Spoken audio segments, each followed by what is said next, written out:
giving you an opportunity to get the full story from the people who tell it best. This is Mediacom News Leaders. I'm Elizabeth Kling with Mediacom News Leaders. Congenital heart defects are one of the most common types of birth defects, and the American Heart Association is working to solve that problem and to help kids like our guest, 2-year-old Piper. And Piper is joined by her mom, Diana Veenstra. We are so thankful to have you both with us today to talk about this. First of all, just tell us a little bit about Piper's story. When did you first find out that she had a congenital heart defect? We found out at our 20-week ultrasound, so before Piper was born, that she had a congenital heart defect. So and was that something that was even on your radar at that point, that you had ever really thought about or dealt with or knew about? No, actually, you go into that appointment prepared for all sorts of things, but to be honest, we had never really heard the phrase congenital heart defects, so that was something that was pretty shocking to us. So as things progressed with the pregnancy, then what did you have to kind of mentally prepare yourself for? I know Piper is she's doing so well now, but she's been through a lot already in her 2 little years on here with us. She has. We were prepared. We spoke with a lot of doctors, trying to understand what her care would look like and where it would take place. And we were very fortunate to be able to find care in Iowa. So we were just so fortunate that we did not have to travel far, and that we had providers that could care for Piper locally. And so she has had one open heart surgery at 1 month old, and then she had her second open heart surgery at 6 months old.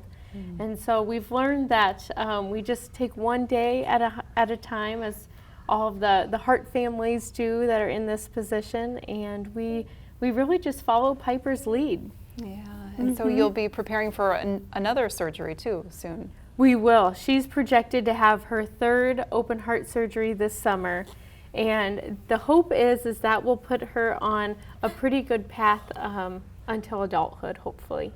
Wow. So we want to talk about the Heart Ball that is coming up then February 15th. What is an event like this that is geared towards raising the funds to provide the research to help people and kids like your daughter?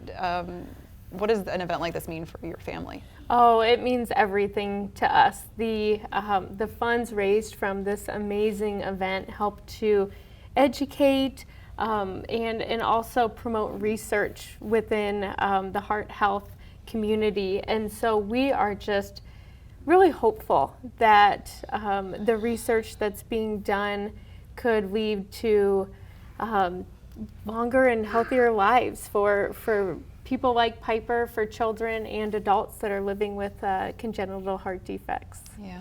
Tell us about the support that you have received being involved with the Heart Association and just maybe meeting other families locally that have had to go through a shock like this, that their child has something like this, and then what it means over the course of their life. I think connecting with people, you quickly learn that how common this is. Congenital heart defects are actually the most common She likes type. to see herself She up there on does the like screen, to see doesn't she? herself on the TV. Yeah. They're actually the most common type of birth defect. So just to know that that you're not alone in this, and that there are so many other families out there going through the same thing. Yeah, impacts a lot of people. Well, if people would like to learn more about how they can help, they can certainly check the American Heart Association's website online, and we sure appreciate your time today. Thank you so much, Piper, for talking with us and being here. What do you say? Thank you. Yes, thank you. Well, we've been talking with Piper and Diana Veenstra about the upcoming Heart Ball with the American Heart Association in Iowa. Join us next time here on Mediacom News Leaders.